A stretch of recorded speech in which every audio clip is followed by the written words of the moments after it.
സംഘർഷഭരിതമായ 48 മണിക്കൂറുകൾക്ക് ശേഷം ഗവർണർ ആരിഫ് മുഹമ്മദ് ഖാൻ കാലിക്കറ്റ് സർവകലാശാലയിൽ നിന്നും മടങ്ങി. അതിനാടകീയമായ സംഭവങ്ങൾക്കും പ്രതിഷേധങ്ങൾക്കും ശേഷമാണ് നേരത്തെ നിശ്ചയിച്ചതിലും 1 മണിക്കൂർ മുൻപ് ഗവർണർ കരിപ്പൂർ വിമാനത്താവളത്തിലേക്ക് പോയത്. പുറത്ത് SFIയുടെ ശക്തമായ പ്രതിഷേധം നടക്കുമ്പോൾ ഭാരതീയ വിചാര കേന്ദ്രവും സനാതന ധർമ്മപീഠവും സംഘടിപ്പിച്ച സെമിനാറിൽ ഗവർണർ പങ്കെടുത്തു. സെമിനാറിന് കയറും മുൻപും SFI പ്രവർത്തകരെ ക്രിമിനലുകളെന്നും ഗൂണ്ടകളെന്നും കൊലയാളിക്കൂട്ടമെന്നും ഗവർണർ ആവർത്തിച്ചു വിളിച്ചു.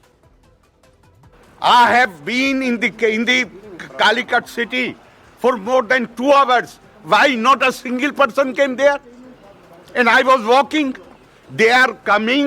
Chief Minister is sending them under police protection. They are hundas. They are not students. Only SFI has students. Other students are not there. Sir, how can you say that? I'm saying. How can you say that? Students are gundas. I'm saying, not students. SFI is an organization of gundas. This is what they do. But still they stand firm in their protest. Fine, let them be. Criminals, murderers, they are always firm. What is special about it? Was I walking on the roads of Calicut for 2 hours or not? Was there a single person who protested? They are deliberately saying that they are conducting a demonstration. Why are you provoking the students? Why are you provoking students? Get lost. Get lost. How can you say that? Seminar കഴിഞ്ഞ ശേഷവും governor ഇത് തന്നെ ആവർത്തിച്ചു. പിന്നീടാണ് വിമാനത്താവളത്തിലേക്ക് പോയത്. ഉച്ചയ്ക്ക് മുൻപ് സർക്കാരിനെയും SFIയെയും വെല്ലുവിളിച്ച് ഗവർണർ നഗരപ്രദക്ഷിണം നടത്തി. പോലീസ് സുരക്ഷ വേണ്ടെന്ന് പ്രഖ്യാപിച്ചാണ് മിഠായി തെരുവിലേക്ക് പോയത്.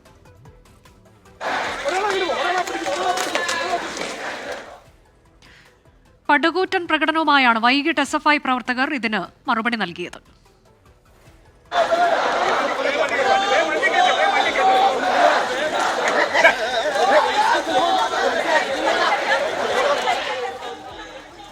നേരത്തെ സെമിനാറിൽ അധ്യക്ഷനാകേണ്ടിയിരുന്ന vice chancellor doctor MK Jayaraj എത്തിയില്ല.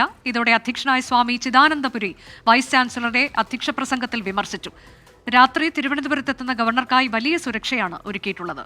ഞങ്ങളുടെ പ്രതിനിധികൾ തത്സമയ വിവരങ്ങളുമായുണ്ട്. ഷഹദ് റഹ്മാനും അഭിജിത്ത് മുഴക്കുന്നും. ആദ്യം ഷഹദ് റഹ്മാനിലേക്ക്. ഷഹദ്, ഇന്നിപ്പോൾ രാവിലെ മുതൽ കണ്ട നാടകീയ സംഭവവികാസങ്ങളാണ്. ഏതെങ്കിലും ഒരു സംസ്ഥാനത്തിന്റെ ചരിത്രത്തിൽ കേട്ടുകേൾവി പോലും ഇല്ലാത്ത തരത്തിലാണ് ഗവർണർ ഇന്ന് രാവിലെ മുതൽ തന്നെ ചില കാര്യങ്ങൾ ചെയ്തത്. അതൊക്കെ നമ്മൾ കണ്ടതുമാണ്. ഏറ്റവും ഒടുവിൽ ഇപ്പോൾ പരിപാടികളൊക്കെ നിശ്ചയിച്ചത് പ്രകാരം തന്നെ പൂർത്തിയാക്കി. നിശ്ചയിച്ചതിലും മുൻപേ ഗവർണർ അവിടെ നിന്ന് പോയിരിക്കുകയാണ്. ഇന്ന് സംഭവിച്ചതും ചുരുക്കി.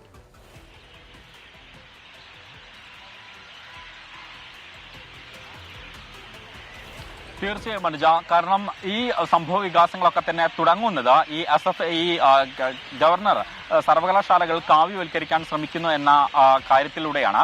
തുടർന്ന് SFI ഇതുമായി ബന്ധപ്പെട്ട പ്രതിഷേധ സമരങ്ങൾക്ക് ആഹ്വാനം ചെയ്യുന്നു. അതിന്റെ അടിസ്ഥാനത്തിൽ തിരുവനന്തപുരത്ത് ആദ്യഘട്ടത്തിൽ ഈ ഗവർണർക്കെതിരെ കരിങ്കൊടി കാണിക്കുന്നു. അവിടെ നിന്നും SFIയുടെ സംസ്ഥാന സെക്രട്ടറി PM ആർഷോ പ്രഖ്യാപിക്കുകയാണ്. അതായത് ഇനി ഗവർണറെ സർവകലാശാലകളിൽ കാലുകുത്താൻ അനുവദിക്കില്ല എന്ന SFI സംസ്ഥാന സെക്രട്ടറി PM ആർഷോ പ്രഖ്യാപിക്കുന്നു. അതിനുശേഷം, അതായത് അദ്ദേഹം ഡൽഹിയിലായിരുന്നു, അതിനുശേഷം അതായത് ഗവർണർ കോഴിക്കോട് എത്തുന്നു. 2 ദിവസത്തെ പരിപാടിയാണ് ഗവർണറുടേത് ഉണ്ടായിരുന്നത്. ഒന്ന് പാണക്കാട് സാദിഖ് അലി ശിഹാബ് തങ്ങളുടെ മകന്റെ വിവാഹവും മറ്റൊന്ന് ഇന്ന് കാലിക്കറ്റ് സർവകലാശാലയിൽ നടക്കുന്ന സെമിനാറും. ഇങ്ങനെ 2 പരിപാടികൾക്കായാണ് അദ്ദേഹം കോഴിക്കോടേക്ക് എത്തിയിട്ടുണ്ടായിരുന്നത്. ആദ്യഘട്ടത്തിൽ കോഴിക്കോട് ഗസ്റ്റ് ഹൗസിലായിരുന്നു അദ്ദേഹം താമസിക്കാൻ തീരുമാനിച്ചിട്ടുണ്ടായിരുന്നത്. എന്നാൽ പിന്നീട് ഈ ആർഷോയുടെ അല്ലെങ്കിൽ SFIയുടെ വെല്ലുവിളി ഗവർണർ ഏറ്റെടുക്കുകയും പിന്നീട് കാലിക്കറ്റ് സർവകലാശാല ഗസ്റ്റ് ഹൗസിലേക്ക് മാറാൻ അദ്ദേഹം തന്നെ മുൻകൈയെടുത്ത് തീരുമാനിക്കുകയുമായിരുന്നു. പിന്നീടാണ് നാടകീയമായിട്ടുള്ള രംഗങ്ങൾക്ക് കേരളം സാക്ഷിയാകുന്നത്.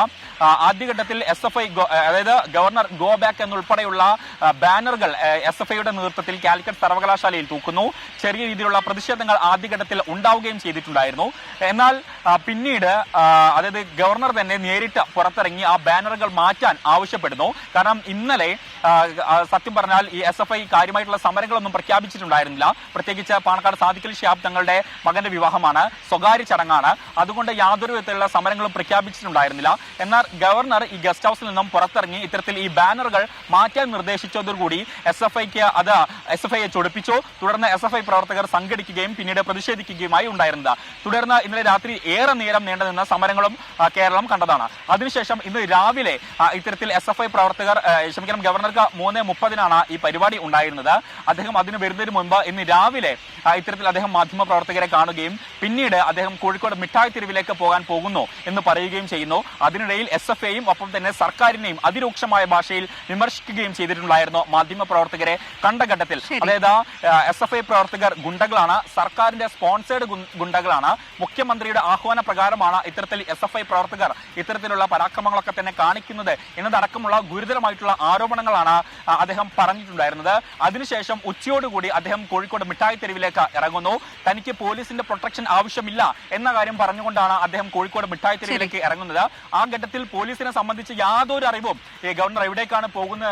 അത്തരത്തിലേക്ക് 2.5 മണിക്കൂറിലേറെ അദ്ദേഹം നഗരത്തിലൂടെ നടന്നു, പല കടകളിൽ കയറി. പിന്നീടാണ് അദ്ദേഹം പരിപാടിക്ക് എത്തുന്നത്. പരിപാടി തുടങ്ങുന്നതിന് തൊട്ട് മുൻപ് തന്നെ SFIയുടെ വലിയ പ്രതിഷേധം ക്യാമ്പസിൽ ഉണ്ടായി. ലാത്തി ചാർജ് പോലീസ് നടത്തുകയും ചെയ്തു. ഏറ്റവും ഒടുവിൽ ഇപ്പോൾ പരിപാടി പൂർത്തിയാക്കി ഗവർണർ അവിടെ നിന്ന് മടങ്ങിയിട്ടുണ്ട്. അഭിജിത്ത് മുഴക്കുന്നുകൂടി വിവരങ്ങളുമായുണ്ട്. അഭിജിത്ത്, ഗവർണർ നേരത്തെ നിശ്ചയിച്ചതിലും മുൻപേ അവിടെ നിന്ന് പോയിരിക്കുന്നു. ഗസ്റ്റ് ഹൗസിലേക്ക് തിരികെ എത്തും എന്നൊക്കെയുള്ളതായിരുന്നു നേരത്തെ പറഞ്ഞത്. എന്നാൽ ഗസ്റ്റ് ഹൗസിലേക്ക് തിരികെ എത്തുന്നില്ല. പരിപാടി കഴിഞ്ഞ് നേരെ വിമാനത്താവളത്തിലേക്ക് അദ്ദേഹം പോയിരിക്കുന്നു.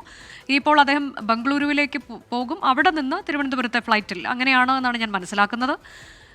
SFIയുടെ നിലപാട് എന്താണ്? ഗവർണർക്കെതിരായ, ചാൻസലർക്കെതിരായ പ്രതിഷേധം തുടരും എന്നല്ലേ? തീർച്ചയായും അനുജ, തങ്ങളുടെ തീരുമാനത്തിൽ നിന്ന്, തങ്ങളുടെ പ്രഖ്യാപിത നിലപാടിൽ നിന്ന് ഒരിഞ്ച് പുറകോട്ടില്ല എന്ന് തന്നെയാണ് SFI ഈ ഒരു ഘട്ടത്തിൽ വ്യക്തമാക്കുന്നത്. നേരത്തെ ഗവർണറുടെ കാവ്യവൽക്കരണത്തിനെതിരെ ആ രീതിയിലുള്ള ഒരു പ്രതികരണം, ആ രീതിയിലുള്ള ഒരു നിലപാട് SFI സ്വീകരിച്ചതാണ്. സർവകലാശാലകളിൽ ഗവർണറെ കാലുകുത്തിക്കില്ല എന്നുള്ളതായിരുന്നു SFIയുടെ തീരുമാനം.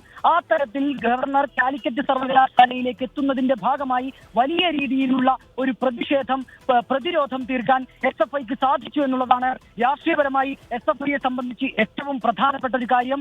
കഴിഞ്ഞ വർഷങ്ങളിലൊന്നും, കഴിഞ്ഞ ഒരു 7 വർഷത്തിൽ ഒരിക്കൽ പോലും കാണാത്ത രീതിയിലുള്ള വിദ്യാർത്ഥി പ്രക്ഷോഭത്തിന് കൂടിയാണ് ഈ കാലിക്കറ്റ് സർവകലാശാലയുടെ പരിസരം വേദിയായത്.